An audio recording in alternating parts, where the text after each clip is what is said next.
নমস্কাৰ বন্ধুসকল, স্বাগতম নতুন এবিলা সকলোৱে ভালে আছে। অসম পুলিচ ABBত আজি মোৰ ইণ্টাৰভিউ হৈছিল। ইণ্টাৰভিউ কেনেকুৱা হ'ল, মই ক'ত কিমান নাম্বাৰ পালোঁ, যিহেতু এবাৰ প্ৰেক্টিছ নকৰাকৈ ইণ্টাৰভিউ দিব গৈছিলোঁ, সেই মই আপোনালোকক দেখাবলৈ চেষ্টা কৰিম মই ক'ত কিমান নাম্বাৰ পালোঁ, ক'ত ভাল হ'ল, ক'ত বেয়া হ'ল। চ' ভিডিঅ'টো শেষলৈ চাব বুলি আশা কৰিলোঁ। যিহেতু আমি সকলোৱে জানো যে আমি প্ৰেক্টিছ নকৰাকৈ গ'লে আমি ভাল নাম্বাৰ এটা উঠাটো অসম্ভৱ বা ভাল নাম্বাৰ পোৱাটো আমাৰ কাৰণে অসম্ভৱ, যদি আমি প্ৰেক্টিছ নকৰাকৈ ইণ্টাৰভিউ দিবলৈ যাওঁ। আৰু ছেকেণ্ড কথাটো হ'ল, এবাৰ মই বুলি নহয়, প্ৰায় ল'ৰা ছোৱালীয়ে এবাৰ প্ৰেক্টিছ নকৰাকৈ ইণ্টাৰভিউ দিব গৈছে, সেইকাৰণে হয়তো নাম্বাৰবোৰ কম পাইছে বা ভাল নাম্বাৰ পোৱাটো অসম্ভৱ হৈছে এইবাৰ প্ৰেক্টিছ নকৰাকৈ যোৱাৰ কাৰণে। আৰু বহুত ল'ৰা ছোৱালী কিছুমান ভুলৰ কাৰণে নাম্বাৰ কম পাইছে, হয়তো যিখিনি পাব লাগিছিল তাতকৈ হয়তো অলপ কম পাইছে। কি ভুলৰ কাৰণে নাম্বাৰ কম পাইছে মই আপোনালোকক ক'বলৈ চেষ্টা কৰিম বা দেখাবলৈ চেষ্টা কৰিম। আমি সকলোৱে জানো আমাৰ ABত এইবাৰ 60 নম্বৰ আছে আৰু আমাৰ UBত আমাৰ এইবাৰ 40 নম্বৰ আছে। আৰু আমাৰ ABত যিহেতু আমাৰ এক্সট্ৰা নাম্বাৰ দিয়া নাই, যিহেতু NCC থকাবোৰক দিছে, আৰু আমাক যিহেতু কম্পিউটাৰ হওক বা আমাৰ পঢ়াত আমাক কোনো ধৰণৰ এক্সট্ৰা মাৰ্ক দিয়া নাই। সেই মই কিমান নম্বৰ পালোঁ, ক'ত কিমান নম্বৰ পালোঁ, মোৰ কেনেকুৱা হ'ল আৰু কি ভুলৰ কাৰণে আমি নাম্বাৰ কম পাইছোঁ। চ' মই ভিডিঅ'টো শেষলৈ চাব, মই সকলো জনাম। আৰু যিসকলৰ ইণ্টাৰভিউ আহি আছে বা পিছত হ'লেও ইণ্টাৰভিউ দিব, তেওঁলোকে ভিডিঅ'টো শেষলৈ চালে গম পাব যে আমি কিছুমান ভুল আমি কৰিব নালাগে ইণ্টাৰভিউত গৈ। প্ৰথম কথাটো হ'ল মান্দাকাটা ফিল্ডখনত মানে 32 মিনিটত 14 মিনিটত কমপ্লিট কৰাটো অসম্ভৱ। যিসকল ল'ৰা ছোৱালীয়ে মান্দাকাটা ফিল্ডখনত ৰানিং কৰি পাইছে তেওঁলোকে গম পায় কিমান কষ্টকৰ মান্দাকাটা ফিল্ডখনত ৰানিং কৰাটো। আৰু ছেকেণ্ড পইণ্টটো হ'ল কি, মান্দাকাটা ফিল্ডখনত 32 মিনিটত 16 পাক, আৰু পাকটো বেছি হোৱাৰ কাৰণে বহুত ল'ৰা ছোৱালী মানে ৰানিং কমপ্লিট কৰিব নোৱাৰা সময়ত।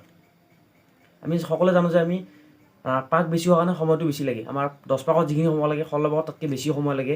পাকটো বেছি হ'লে মিনিমাম 1 পাকত যদি 2 ছেকেণ্ডকৈ বাঢ়ি যায়, আমাৰ 16 পাকত মিনিমাম 32 ছেকেণ্ড বাঢ়ি যায়। সেইকাৰণে যোনজন ল'ৰাই 13, 13.5 মাৰিব পাৰে বা 13:40 মাৰিব পাৰে, সেইজন ল'ৰা তাতে 14 পাৰ হৈ যায় মান্দাকাটা ফিল্ডখনত। সেইটো আমাৰ মাইনাছ পইণ্ট আমাৰ কাৰণে। সকলোৱে জানো এবাৰ প্ৰায় ল'ৰা ছোৱালীয়ে আমি এইবাৰ ইণ্টাৰভিউৰ কাৰণে প্ৰেক্টিছ নকৰাকৈ ইণ্টাৰভিউ দিব গৈছোঁ বা ইণ্টাৰভিউ দিব যাম প্ৰেক্টিছ নকৰাকৈ।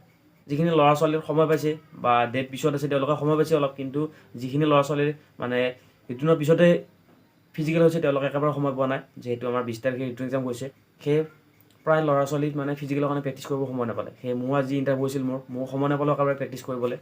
সেই প্ৰেক্টিছ নকৰাকৈ গ'লোঁ আৰু মই ৰানিং কমপ্লিট কৰিলোঁ মই 12 মিনিট 38 ছেকেণ্ডত। যিহেতু বহুত কষ্ট হৈছে বা বহুত কষ্ট কৰি কিনে মই 12 মিনিট 38 ছেকেণ্ড ৰানিং কমপ্লিট কৰিছোঁ। যদি আমি সকলোৱে জানো যে প্ৰেক্টিছ নকৰাকৈ অসম্ভৱ। আৰু মই ৰানিঙত পালোঁ 11.96, ধৰি লওক 12 ধৰক 0.4 কম আছিল। তাৰপিছত ৰানিং কৰি উঠি আমাক লং জাম্প মাৰিব দিছে। লং জাম্পত মই প্ৰথমতে মোৰ এক্সিলেণ্ট হৈছে আৰু নেক্সট টাইম মাৰিব নিদিলে। ৰানিঙত মই পালোঁ 20ৰ ভিতৰত 12, তাৰপিছত লং জাম্পত পালোঁ মই 20ৰ ভিতৰত 20, আৰু তাৰপিছত চিনাপত পালোঁ মই 20ৰ ভিতৰত 20 এক্সিলেণ্ট মাৰিছিলোঁ। 14 মাৰিব লাগে আমি এক্সিলেণ্টৰ কাৰণে।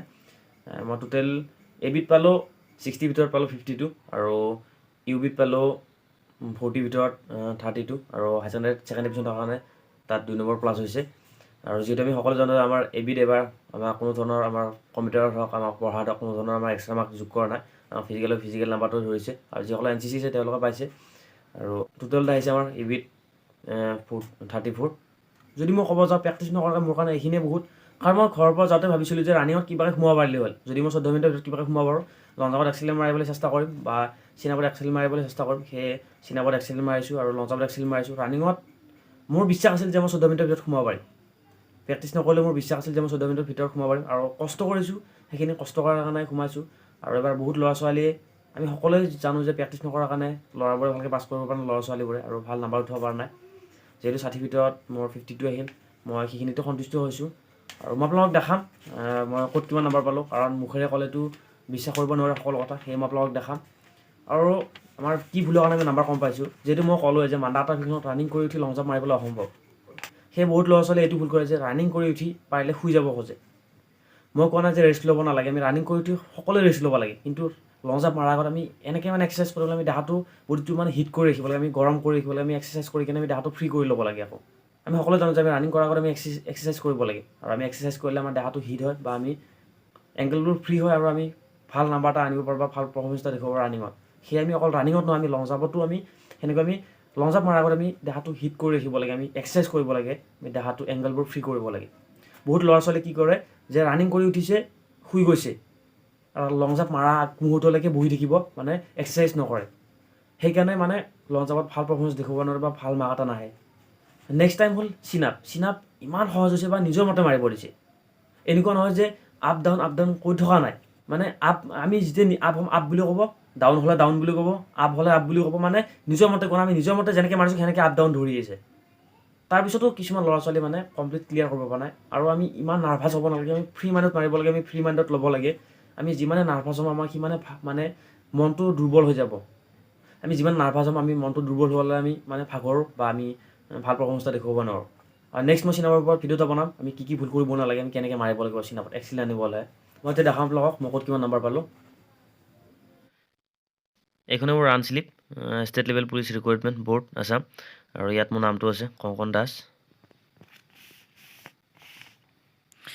নেক্সট মই আপোনালোকক দেখাম, এই ডেটটো দিয়া আছে 23/2/2022, আৰু আজি মোৰ ইণ্টাৰভিউ হৈছিল।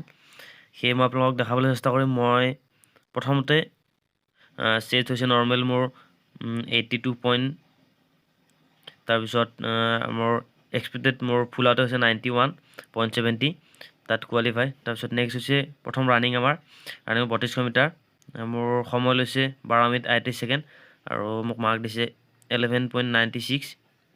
তাৰপিছত নেক্সট হৈছে লং জাম্প মোৰ প্ৰথমতে এক্সিলেণ্ট আহিছে আৰু মোক দুটা মাৰিব নিদিলে, ইয়াত ডট দি দিছে। প্ৰথমটোত এক্সিলেণ্ট অহাৰ কাৰণে মই প্ৰথমতে মাৰিছিলোঁ 512.61, তাত মই এক্সিলেণ্ট মাৰ্ক পাইছোঁ 20ৰ ভিতৰত 20। নেক্সট আহিল চিনাপ আমি 14 বাৰ মাৰিব লাগে, 14 বাৰ মাৰিলে আমাৰ এক্সিলেণ্ট। চ' মই 14 বাৰ মাৰিছোঁ, মই 20ৰ ভিতৰত 20 পাইছোঁ এক্সিলেণ্ট মাৰ্ক। তাৰপিছত নেক্সট আমাৰ যিহেতু আমি এবাৰ আমাক এক্সট্ৰা মাৰ্ক দিয়া নাই এবিধ, সেয়ে মই টোটেল এবিধ পালোঁ, টোটেল মাৰ্ক পালোঁ ফিজিকেলত 60 ভিতৰত 51.96, 52 ধৰক, আৰু ইউবিধ পালোঁ 40 ভিতৰত 34 ধৰক, আৰু মোৰ এক্সট্ৰা মাৰ্ক আছিল হাই ছেকেণ্ডাৰীত ছেকেণ্ড ডিভিজন 2, সেইটো প্লাছ কৰিছে, বেলেগ আৰু এক্সট্ৰা মাৰ্ক আমাৰ কম্পিউটাৰত দিয়া নাই। চ' এইখিনি আছিল মোৰ ৰান শ্লিপ, মই আপোনালোকক দেখালোঁ ক'ত কিমান নাম্বাৰ পালোঁ। মই ক'ত কিমান নাম্বাৰ পালোঁ। আমি সকলোৱে জানো যে আমি প্ৰেক্টিছ নকৰাকৈ ভাল নাম্বাৰ এটা আনিব নোৱাৰোঁ, আৰু মই সকলোকে এইটো কথা কওঁ যে যিসকলে প্ৰেক্টিছ কৰি আছে তেওঁলোকে ভাল নাম্বাৰ এটা আনিবলৈ কষ্ট কৰক ৰানিঙত, আৰু যিসকলে প্ৰেক্টিছ কৰা নাই আমি যদি প্ৰেক্টিছ নকৰাকৈ আমি যদি ভাল নাম্বাৰ এটা আনিব বিচাৰোঁ ৰানিঙত, আমি আমাৰ চিনাপতো মাৰ খাম, আমি লং জাম্পতো মাৰ খাম। সেই আমি এইটো মাথা মাৰিবলৈ আমি ৰানিঙত কেনেকৈ 14 মিনিটৰ ভিতৰত কমপ্লিট কৰিব পাৰোঁ। আমি যদি ৰানিঙত 10 নম্বৰ পাওঁ, আমি যদি লং জাম্পত এক্সিলেণ্ট মাৰ্ক 20 নম্বৰ পাওঁ, আমি যদি চিনাপত এক্সিলেণ্ট 20 নম্বৰ পাওঁ, আমাৰ ভাল নাম্বাৰ এটা আহিব। যিসকলে প্ৰেক্টিছ কৰিছে তেওঁলোকে ভাল নাম্বাৰ পাব, হয়তো কোনোবাই 55 পাব পাৰে, কোনোবাই 52 পাব পাৰে, কোনোবাই 60 পাব পাৰে, 60 ভিতৰত, সেইটো মই ক'ব নাযাওঁ। যিসকলে ভালকৈ প্ৰেক্টিছ কৰিছে তেওঁলোকে ভাল নম্বৰ পাব, আৰু আশামুখো কৰিব নালাগে। আৰু মই অহাকাইলৈ যদি পাৰোঁ ভিডিঅ' এটা বনাম চিনাপৰ ওপৰত, আৰু যদি কিবা জানিব লগা থাকে মোক কমেণ্টত জনাব, আৰু যদি কিবা সুধিব লগা থাকে মোক কমেণ্টত জনাব, কমেণ্টত সুধিব, মই নিশ্চয় ৰিপ্লাই দিবলৈ চেষ্টা কৰিম। চ' ভিডিঅ'টো এইখিনি আছিল, যদি ভিডিঅ'টো ভাল লাগিছে লাইক এটা কৰিব, আৰু যদি মোৰ চেনেল প্ৰথম পোৱা নাই তেতিয়াহ'লে প্লিজ চেনেল ছাবস্ক্ৰাইব কৰা হয়, বেল আইকনটো প্ৰেছ কৰি ৰাখিব যাতে মই দিয়া ভিডিঅ' ন'টিফিকেশ্যন সকলো পায়। জয় হিন্দ।